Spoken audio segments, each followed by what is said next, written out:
ကျွန်တော်ရဲ့ချမိတ်ဆွေတငယ်ချင်းများဒီကိုမောင်နှမများအားလုံးမင်္ဂလာပါခင်ဗျာ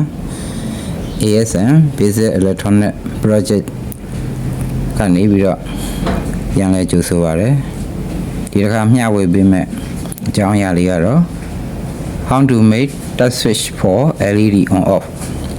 နော်ဒီ LED လေးကိုထိရုံနဲ့အဖွင့်ပိတ်လုပ်လို့ရမယ့်နည်းလမ်းလေးကို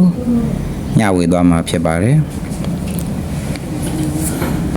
ယခုမျှဝေပေးမယ်စက္ကန့်လေးမှာဆိုရင်ကျွန်တော်တို့ပစ္စည်းကညာများစားသိမလို့ပါဘူးเนาะဝါသနာရှင်အားလုံးနော်လူကူလိုက်လို့ရပါတယ်နော်ဒီမှာပါဝင်တဲ့ပစ္စည်းလေးတွေကတော့ကျွန်တော်တို့ဒီ NE555 timer IC လေးတစ်လုံးလိုပါမယ်ပြီးတော့ဒီ IC ရဲ့ base ပေါ့နော် IC base လေးတစ်ခုလိုပါမယ်နောက်1 kilo ohm resistor လေးတစ်လုံးရယ်နောက်တစ်ခါ LED လေးတစ်လုံးရယ်ဒါပဲလိုပါမယ်နော်ဝါယာကြိုးအနှဲငယ်တော့လိုမှာပေါ့ဗျာနော်ဒါကတော့ IC base လေး pin number เนาะရေတွဲပုံလေးပါ1 2 3 4 5 6 7 8ဆိုပြီးတော့เนาะအဲ့လိုပါစောက်ပုံလေးเนาะအဲ့လိုရှိပါမယ်เนาะ pin ရှိတဲ့အခါမှာကျတော့ကျွန်တော်တို့ကဒီ IC ကိုဓာတ်ရိုက်ခဲမစော်ပဲနဲ့ base ကိုပဲဒီကွာရကျိုးလေးတွေခဲတို့မှာဖြစ်ပါတယ်555 IC ကိုနောက် circuit လေးတွေမှာပြန်သုံးရင်အလွယ်တကူရအောင်လို့ပါကျတော့အရင်ဆုံးဆက်ရမှာကတော့ကျွန်တော်တို့ pin number 4နဲ့8နဲ့ကိုအဲ့လိုဝါယာလေးနဲ့ဆက်လိုက်ပါတယ်ဆက်ပြီးရင် pin number 3ကနေပြီးတော့ကျွန်တော်တို့1 kilo ohm resistor လေးနဲ့နောက်တစ်ဖက်ကိုဆက်လိုက်ပါတယ်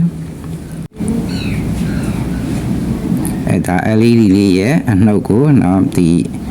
IC ရဲ့နော် pin number ကျွန်တော်တို့1ပေါ့ဗျာနော် pin number 1နဲ့ LED ရဲ့အနှုတ်ငုတ်ကလေးနဲ့နော်ကတ်တုပ်ပေါ့ကတ်တုပ် LED ကတ်တုပ်နဲ့555 timer ရဲ့ pin number 1နဲ့ဆက်တာဖြစ်ပါတယ်နောက်ကကျန်တဲ့ resistor တစ်ခုကိုတော့ LED ရဲ့အနှုတ်ပေါ့နော်အပေါင်းပဲနဲ့နော်ဆက်တာဖြစ်ပါတယ်ဒါတော့ကျွန်တော်တို့ touch ပေါ့နော်ထိလိုက်တဲ့အခါမှာ LED လေးအဖွင့်ပိတ်နော်လုပ်ကြည့်မှာဖြစ်ပါတယ် LED ရလည်းကိုကြိုက်တဲ့အရောင်ထည့်လို့ရပါတယ်เนาะအစိမ်းရောင်ထည့်နောက်တစ်ခါကျွန်တော်တို့ဒါ pin number 2ပေါ့နော် pin number 2ကနေကျွန်တော်တို့ဒီခြေနှမ်းကြိုးလေးနဲ့ခဲထုတ်လိုက်တာဖြစ်ပါတယ်ခြေနှမ်းကြိုးလေးတစ်ချောင်းခဲထုတ်လိုက်တာပါ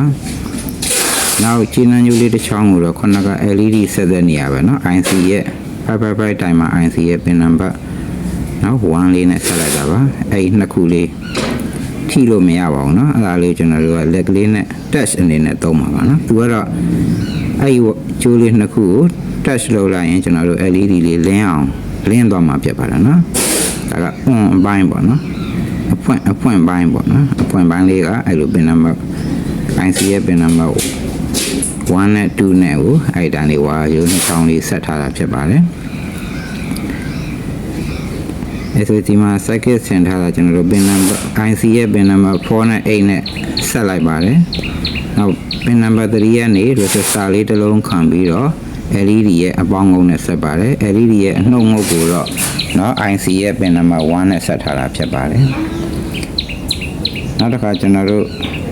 ဒီ LED လေးမှိတ်ဖို့အတွက်ဟိုဘက်က touch လုပ်ဖို့ဝါရိုးလေးနှစ်ချောင်းဆက်ပါမယ်သူ့တော့ဘယ်နေရာမှာသွားဆက်မလဲဆိုရင်pin number နော် IC ရဲ့ pin number 6ပါနော် pin number 6ပေါ့နော် pin number 6လေးကိုအဲ့လိုဝါရိုးလေးကျင်းနှန်းချောင်းလေးပေါ့နော်ကျင်းနှန်းချောင်းလေးနဲ့ဆက်ပါတယ်နောက်တစ်ချောင်းကိုတော့ကျွန်တော်တို့ဘယ်ကနေယူမလဲဆိုရင် pin number 8ပေါ့နော် pin number 8ကနေယူတာဖြစ်ပါတယ်ဒါအဲ့ဒီနှစ်ခုကိုကြည့်ရင်တော့ကျွန်တော်တို့ LED မီလုံးလေးကမှိတ်မှာဖြစ်ပါတယ်ဒါကတော့ power ပေးမှာဖြစ်ပါတယ်နော်power ကကျွန်တော်တို့6ဖို့သို့မဟုတ်9ဖို့သို့မဟုတ်နော်တွဲဖို့ဒီမှာတော့ကျွန်တော်တွဲဖို့လေးနဲ့စမ်းကြည့်တာပါဗျာနော် pin number 1ကိုကျွန်တော်တို့ဘက်ထရီရဲ့တာအနှုတ်နဲ့နော်အဖြူအောင်ကျိုးအနှုတ်ကလေးနဲ့နောက် pin number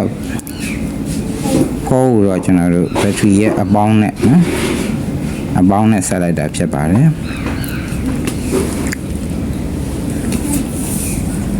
ဆက်ပြီးရင်ကျွန်တော်တို့ဒီ 555 IC လေးကိုခုန base ပေါ်မှာနော်တက်လိုက်မှာဖြစ်ပါတယ်အဲ့မှာလဲ IC မှာလဲကျွန်တော်တို့ကြောင်းမြန်တက်လို့မရပါဘူးเนาะအဲ့မှာအဖြူပြောက်လေးအပြောက်ကလေးပါတယ်ဘက်က pin number 1မှာเนาะအစင်လိုက်လေးအဲ့လိုမှန်ကန်စွာတက်ရမှာဖြစ်ပါတယ်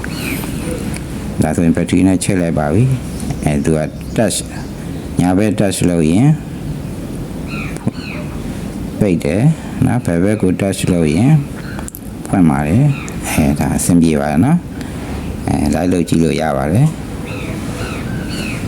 ဒါကိုအသုံးပြုပြီးတော့เนาะဒါတဲ့ common နဲ့ circuit တွေကိုလည်းကျွန်တော်ဆက်လက်တင်ပြပေးသွားမှာဖြစ်ပါတယ်ဒီဗီဒီယိုလေးကိုကြည့်ရှုအားပေးကြတဲ့အတွက်အားလုံးကျေးဇူးထူးတင်ပါတယ်ခင်ဗျာကျွန်တော်ညီကိုမောင်နှမများမိတ်ဆွေတင်ငယ်ချင်းများအားလုံးကိုယ်စိတ်နှပြကျမ်းမာချမ်းသာကြပါစေခင်ဗျာနောက်ထပ်တင်မဲ့ဗီဒီယိုတွေမှာပြန်လည်ဆုံတွေ့ကြပါမယ်เนาะဟုတ်